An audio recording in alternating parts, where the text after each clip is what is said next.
I'd like to welcome you to this 20-minute introduction as to what Extinction Rebellion is doing and why it is that it's probably significant that faith leaders be involved in this. And we've had a very specific invitation to assist with the leadership of some upcoming events. And so this talk is about why that's happening and why it would be appropriate for people of faith to be there, perhaps in some obvious way.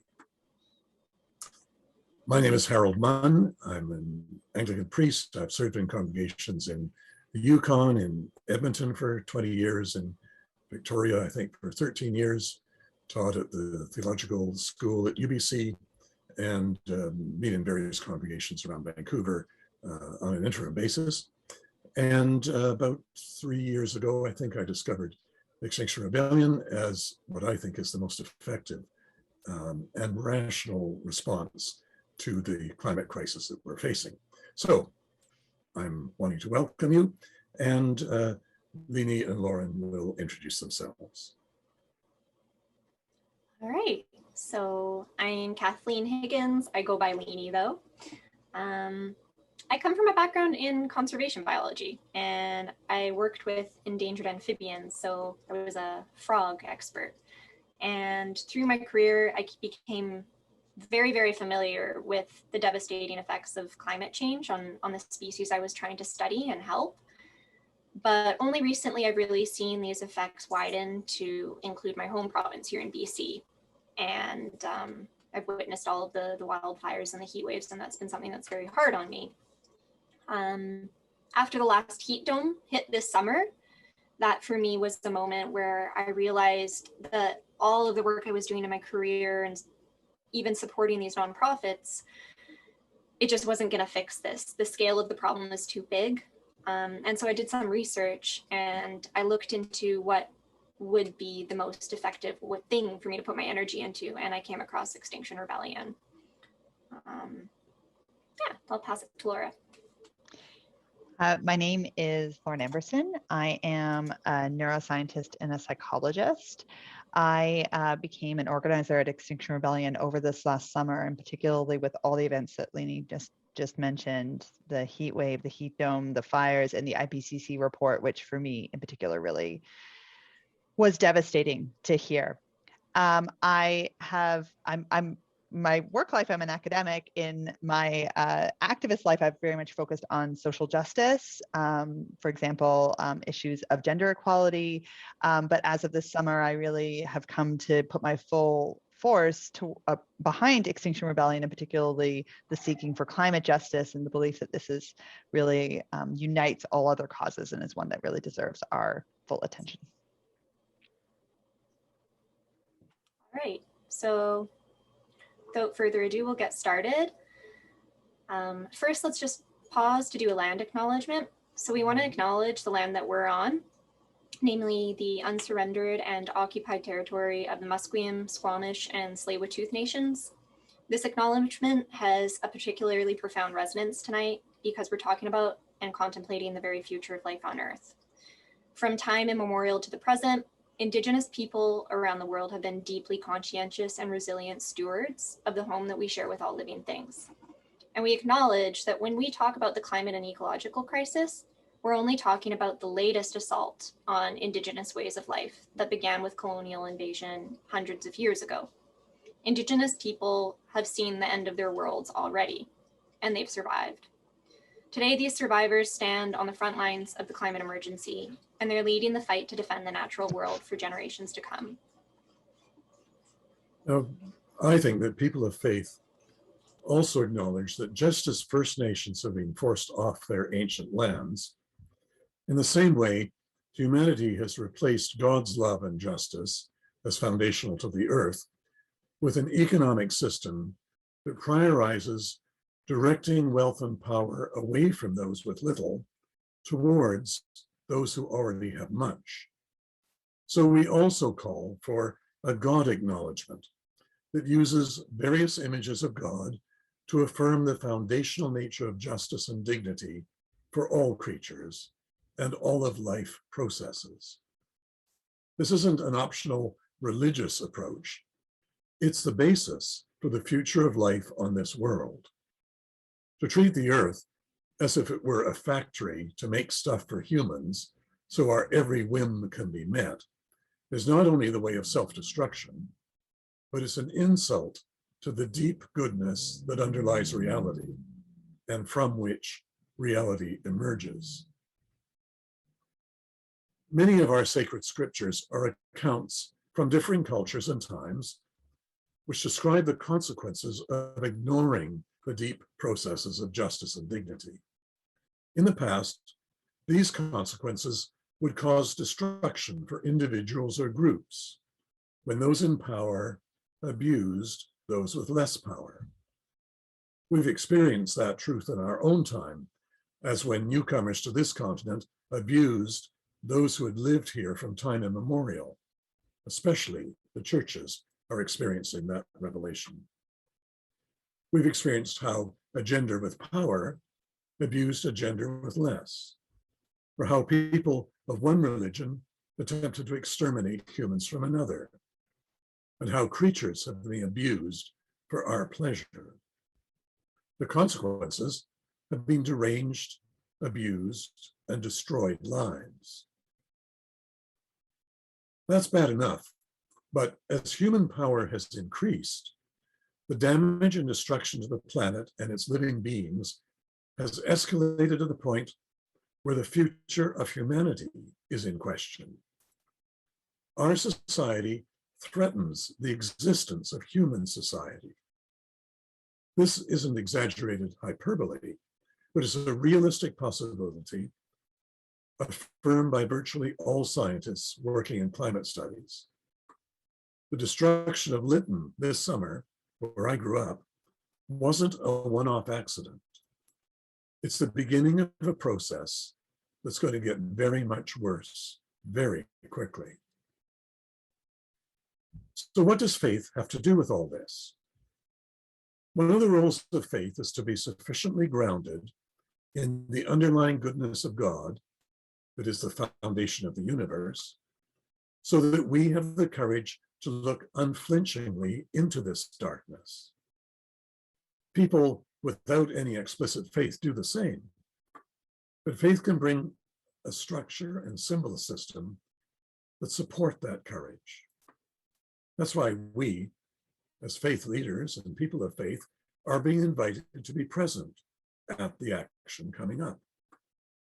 Our visible presence, dressed as clergy or faith leaders, will provide very significant symbolic blessings to the action, as we should, if standing for justice for all persons and creatures is consistent with God's will and character.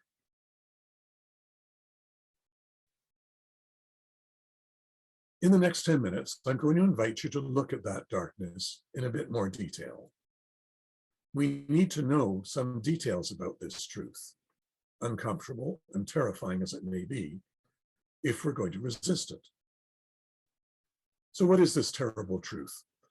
And why is it so much worse than past human disasters? What's changed is the way humanity now uses fuel, gasoline, natural gas, and the like. The problem is that gasoline produces nearly 1,000 times its volume in carbon dioxide. If I fill my car with 40 liters of gasoline, that will produce 40,000 liters of carbon dioxide. That would fill a really large tanker truck every time I fill up. And that's just my small car. Every car does that. Every gas or diesel burning machine, every coal plant producing electricity has the same end result. Added up around the world, the effect is enormous and has changed our entire atmosphere forever. Why does carbon dioxide heat the planet? When sunlight and its heat comes through the atmosphere from the sun, it's silver colored, like the sun. But when that heat reflects off the ground and bounces back up, it's darker colored. The darker colored heat can't get through the carbon dioxide the way the silver colored heat did. And so instead of going out into space, it bounces back onto the Earth. That's what's warmed the whole planet by 1 degree centigrade, or 2 degrees Fahrenheit. But that 1 degree is only an average. In countries like Canada, being further north, the increase is around 4 degrees Fahrenheit, and in the far north, around at least 6 degrees Fahrenheit. That may not sound like much, but you know how sick you get if your temperature goes from 98.6, only a couple of degrees, to over 100. That's serious, and it will be fatal for the planet if we don't stop it. And unfortunately, this process is speeding up, and not just because of carbon dioxide. For example, as winters get warmer, beetles move north and have destroyed billions of trees across Canada. More carbon dioxide was emitted by dying trees due to pine beetle than all the forest fires for the past 20 years. That means the trees give off more carbon dioxide as they die, and that makes the temperature of the planet warm even faster. As the Arctic warms and ice melts, the dark water absorbs more heat than the white ice did, and that extra heat speeds up the process so that the Arctic ice begins to melt even more quickly, and so it keeps going. All these processes are speeding up the warming. Huge craters are already opening in northern permafrost, releasing methane, which accelerates the warming and increases the speed of permafrost melting. These feedback processes are happening all over the world, and the warming is simply getting faster.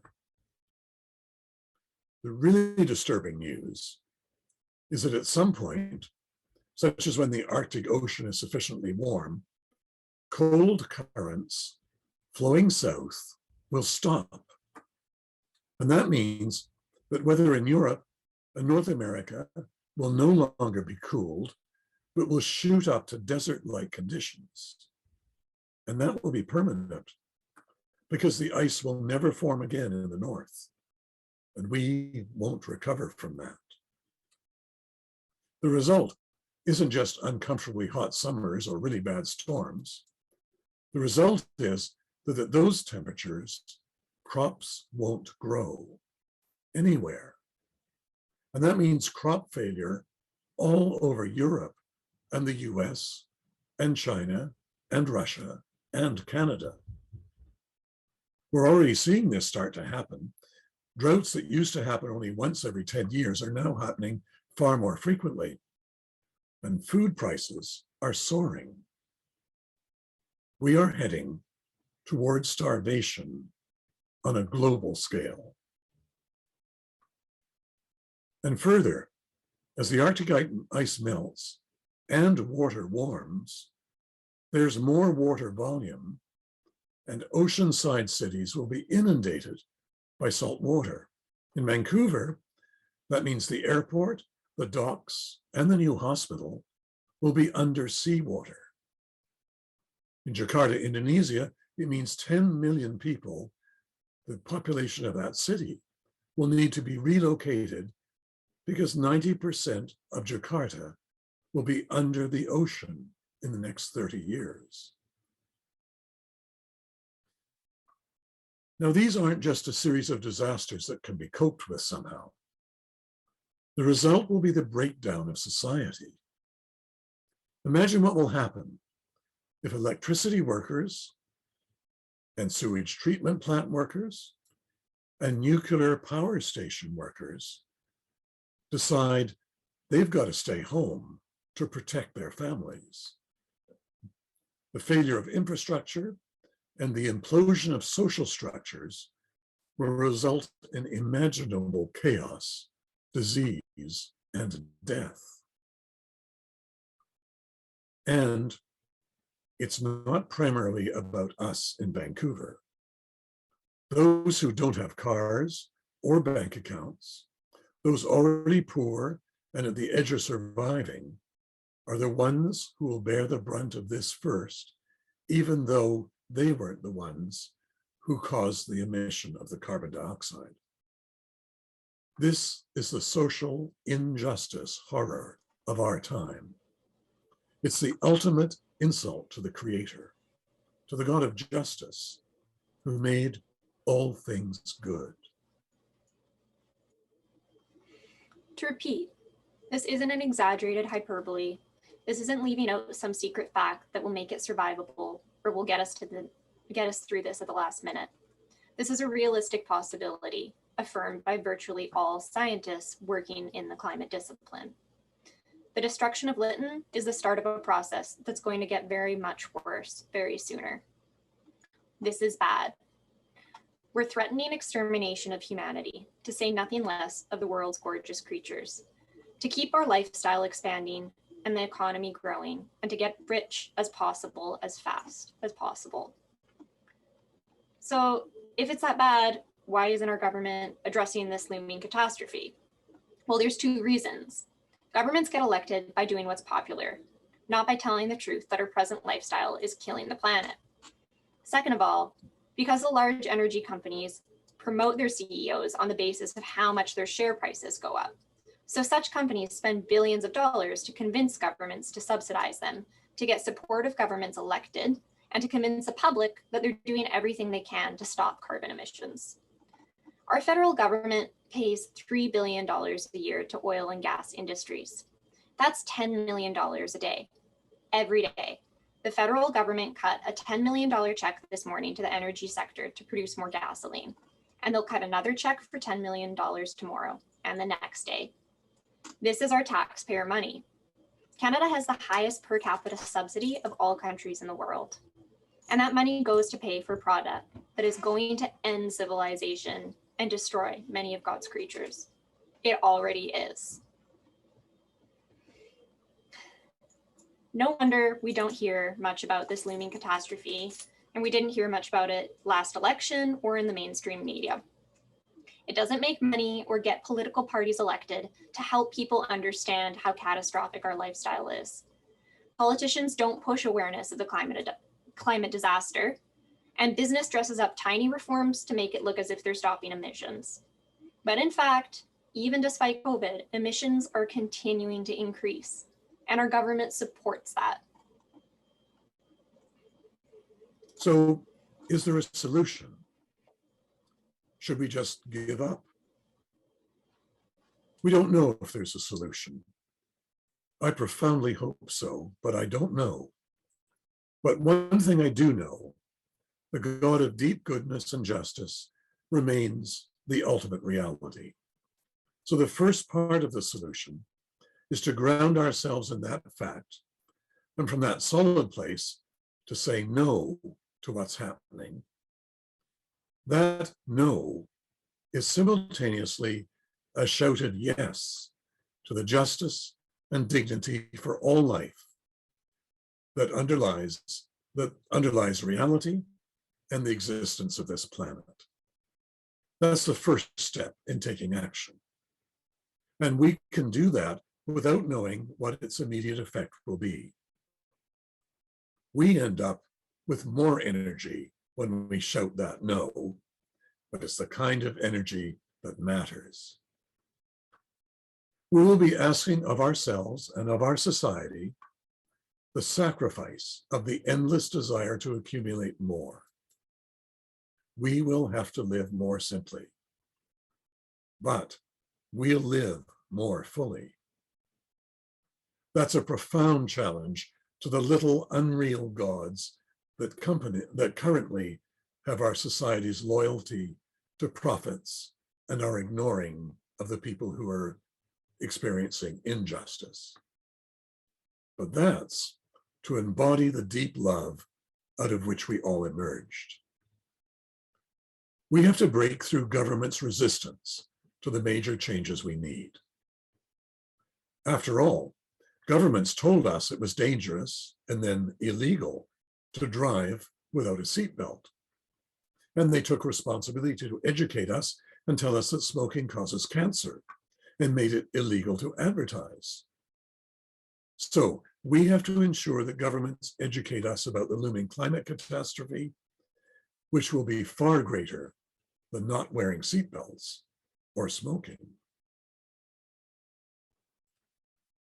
So we demand that governments must tell the truth effectively and clearly, that our lifestyle based on burning gasoline and natural gas and coal will kill us.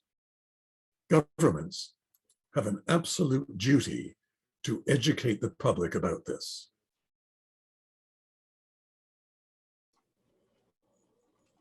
Governments must immediately stop providing free money to oil and gas companies. They must adjust the economy so that our country releases no more fossil fuels. Despite what the government and oil lobbyists are telling us, this can be done, and it can be done quickly. In World War II, countries transformed their entire economies within a matter of weeks to deal with the existential threat. Factories that were producing cars within weeks were producing something for the war effort. And last year, our governments globally pumped out more than $12 trillion for the COVID crisis. 1/10 of that amount of money would have been effective in changing the direction for our climate. And climate collapse is going to be a lot worse than COVID was. So one of the most effective ways of resisting these changes is to make people afraid of losing jobs and to make people afraid of the economy collapsing. But far more jobs will be created by using $10 million every day to retain workers and to retrain them so that they have good salaries, researching or re-insulating buildings or making art or supplying food and medicine to Canadians, as well as the rest of the world. We would be proud members of a country that make that the priority. And we would have more. We would have more and more satisfying employment for everyone. This would be just. So considering the overriding priority of governments to get elected and of fossil fuel companies to increase their profits, there's really little chance that they'll voluntarily make the political and profit sacrifices that are necessary to address this crisis. So we have to give these decisions to a body that isn't about getting elected or about making profits full stop. Instead, we can take the decision out of government and businesses' hands, and we can give it to a group of ordinary Canadian citizens who aren't subject to lobbying or to re-election pressures. That's called a citizens' assembly. It's a group of ordinary Canadians who set the national priorities for preventing further carbon release and for ensuring a just transition for those who are most personally affected. Citizens' assemblies aren't new. They've been used to address intractable national problems elsewhere in the world. So how do we persuade our governments to do that? The past couple of decades have demonstrated what doesn't work. It doesn't work to write your MP. It doesn't work to hold demonstrations. It doesn't work to get a more responsive party elected. We've all believed that those are the effective ways to influence government. But highly committed people and eco-justice organizations and faith groups have been doing just that for decades, and nothing's changed. In fact, it's got much worse. Canada is the only G7 country whose greenhouse gas emissions have increased since the Paris Agreement. It's true, we could try to redouble our efforts in those ineffective ways, but that's leading to burnout. And we've seen it doesn't work. So far, despite demonstrations by all sorts of eco-organizations, the amount of carbon dioxide released each year in Canada is growing, not decreasing. In 7 or 8 years, it will be too late. So what do? We don't give up because we know the deep goodness we call God remains the foundation of reality. So to get the attention of government, we have to cause sufficient disruption, because doing it nicely is too easy to ignore. The other option is to use nonviolent civil disobedience.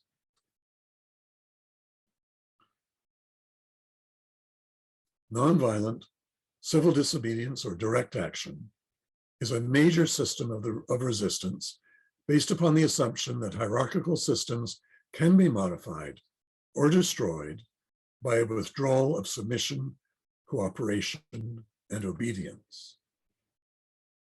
We, doing nonviolent direct action, want to stop the violence that's now destroying our world.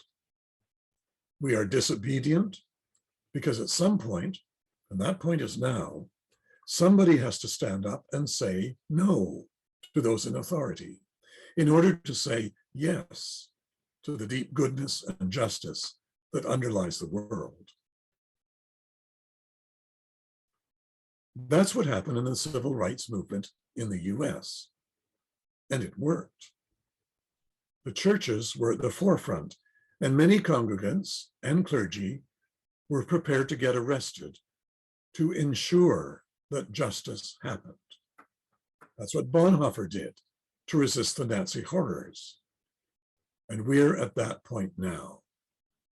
For human survival, for justice for all, and for life on the entire planet. So what does nonviolent civil disobedience look like here? We've been doing it already in Vancouver. UBC is starting to divest from fossil fuel. Vancouver declared a climate emergency. And for the next 2 weeks, leading up to the international conference in Glasgow, we'll be causing some disruptions and getting arrested to press our Canadian government and our Prime Minister to stop supporting our oil and gas companies to the tune of $10 million a day. We're asking our government and our Prime Minister to tell the truth, to stop subsidizing carbon emission industries, to make the process just for workers, and to establish a citizens' assembly. That's all we ask. And we're prepared to put our bodies on the line. Lini, would you continue from there, please? Yeah. So at the beginning of November, world leaders gather in Glasgow to agree on the radical changes that are needed. So far, they failed all other agreements that they've made in former meetings. Extinction Rebellion around the world is making waves to draw attention to the near final days left to make these changes. Our local Extinction Rebellion group will do a nonviolent civil disobedience event every day for 2 weeks leading up to the climate conference in Glasgow. They have invited us as faith leaders to provide leadership on October 18th, the third day of the actions. So come next Monday at Nelson Park, walk to Georgia Street and Granville, and stand at the intersection at 5 p.m. We're going to say no to government inaction on the future of humanity, and yes to the deep underlying love that for some faiths they believe sacrificed itself for humanity. We can do the same in small and large ways. You can carry a sign, you can walk alongside, you could enter the intersection, and maybe if you've planned for it or you decide to do it, you can get arrested. In whatever way you choose to act, by being visible faith leaders, we will bring a degree of moral authority. And we'll also bring assurance that the future of humanity and all life, and that the urgent need for the government to have leadership for change is foundational as a concern of faith. Oh, you're muted there, Harold. Harold, sorry, you're muted. Thank you, that's okay. Hey. You might want to know that Extinction Rebellion coordinates all actions like this with the Vancouver Police and with fire and ambulance services. so nobody is put in harm's way by the disruption to traffic. Extinction Rebellion provides training for what an arrest is like and how to prepare. We have a police liaison person present at the action and people who support the arrestees before, during, and after arrests. This kind of arrest isn't a criminal act. It's more like trespassing, and you won't end up in federal prison. Leave your name in the chat box if you'd like to take that preparation. I'm in Extinction Rebellion because of the courage this community of Extinction Rebellion has to tell the difficult truth, and because they have the humility to know that they can't guarantee this will stop the insanity. But at least we will have aligned ourselves with the deep truth of love, because it's the only way forward to a relatively healthy planet for my grandkids and as a way to honor the Creator's intention for our world. So we're committed to do that with integrity. Our acts are to be respectful, disruptive in order to be effective, and sacrificial to be genuine. Doing that will gift the creatures of the world and your grandkids and all creation. I guarantee it'll make you feel really alive, which is exactly what we're asking for the entire world and what our world was created for.